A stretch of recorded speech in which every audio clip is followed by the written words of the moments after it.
بسم الله الرحمن الرحيم. أما بعد، فمع آيات من سورة الفجر. أعوذ بالله من الشيطان الرجيم. فأما الإنسان إذا ما ابتلاه ربه فأكرمه ونعمه فيقول ربي أكرمن، وأما إذا ما ابتلاه فقدر عليه رزقه فيقول ربي أهانن. أما تدل على أن هنالك قسمان،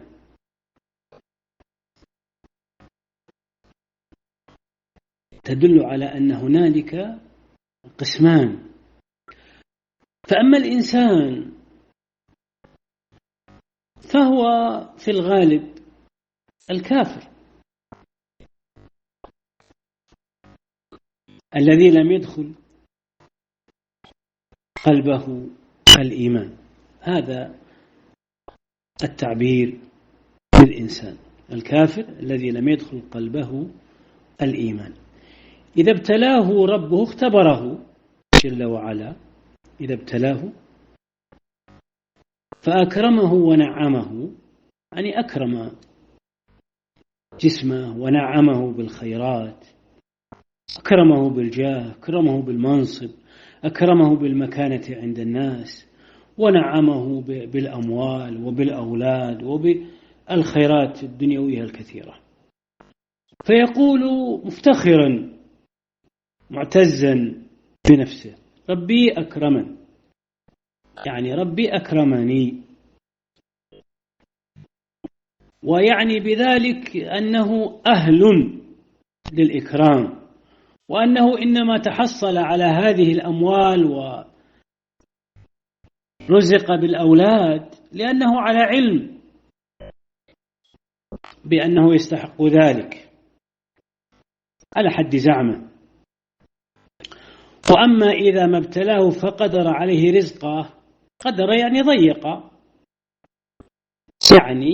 ضيق، والرزق ما يأكله الناس ويشربون ويسكنون ويلبسون، فيقول ربي أهانن. إذا ضيق عليه هذه الأشياء يتسخط ويجزع ويتشكى ويقول عن ربه بأنه أهانني، يعني أنني أستحق غير ذلك. قال تعالى كلا بل لا تكرمون اليتيم. كلا زجر، والمعنى ليس كل من أنعم الله عليه بالرزق كريما على الله، وليس كل من ضيق عليه الرزق أنه مهان عند الله. فالدنيا يمنحها الله عز وجل أعداءه، وقد يضيق على أوليائه، لأن الله عز وجل يبتلي العباد بالسراء ويبتليهم بالضراء ليرى سبحانه من يشكر أو يكفر، ويرى من يصبر أو يجزع. لكن الكفار خذلوا في هذا الامتحان، فهم إذا أنعم الله عليهم طغوا وتجبروا وافتخروا بأنفسهم وقالوا هذا الذي أعطوه لكرمهم عند الله عز وجل، وإذا أصيبوا بالمكروه بالضراء فإنهم يجزعون ولا يصبرون، ويعتقدون أنهم هضموا حقهم وأن الله عز وجل ظلمهم فلم يعطهم ما يستحقون. قال تعالى بل، المعنى إنكم أيها المشركون لا تكتفون بالكفر بنعم الله عليكم أو الجزع بابتلاء الله لكم، لا تكتفون بذلك. لا تكرمون اليتيم، يعني أنتم لا تراعون الأيتام ولا تقومون بحقهم، بل أنتم معرضون عنهم وتهينونهم.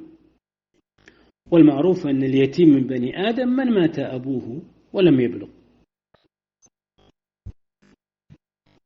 لكن إذا بلغ سن الاحتلام ارتفع عنه اليتم. ولا تحاضون على طعام المسكين. المعنى أيضا أن من أعمالكم السيئة أيها المشركون أنكم لا تشجعون على إطعام الفقراء الذين أسكنهم الفقر وأسكنتهم الحاجة، بل انشغلتم بأنفسكم وطلب ملذات الدنيا، انشغلتوا بذلك عن أن ترحموا غيركم ممن يستحق الرحمة، ولم ترحموهم ولم تحثوا غيركم على رحمتهم. وتأكلون التراث أكلا لما. التراث المقصود به الميراث، ولما يعني أكلا كثيرا بجشع وكراهة، بجشع وشره، فيأكلون حق اليتيم وحق الصغير وحق المرأة فالضعفاء الذين لا يستطيعون أن يأخذوا حقوقهم.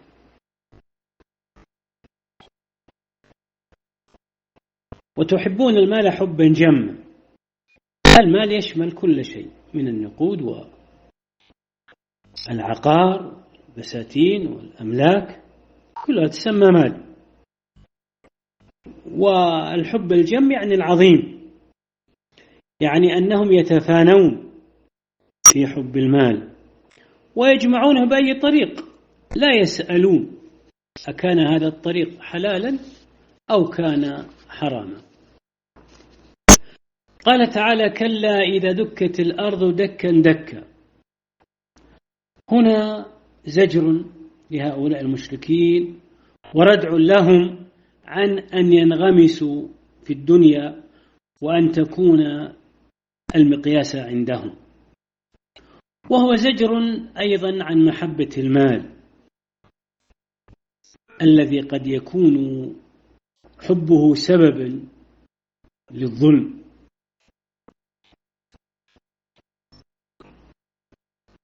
إذا دكت الأرض دكا دكا، زلزلت ورجت أكثر من مرة حتى تتغير وتتبدل.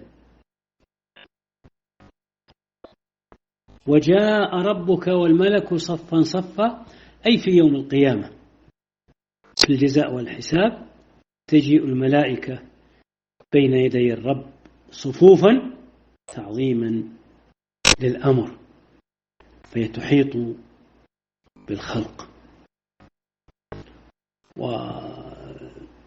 ومجيء الرب سبحانه وتعالى صفة تليق بجلاله، والمعروف والمعلوم أن صفات الله عز وجل تختلف عن صفات المخلوقين، فالله عز وجل لا مثيل له ولا شبيه له في الصفات. وجاء ربك والملك يعني الملائكة، يعني الملائكة.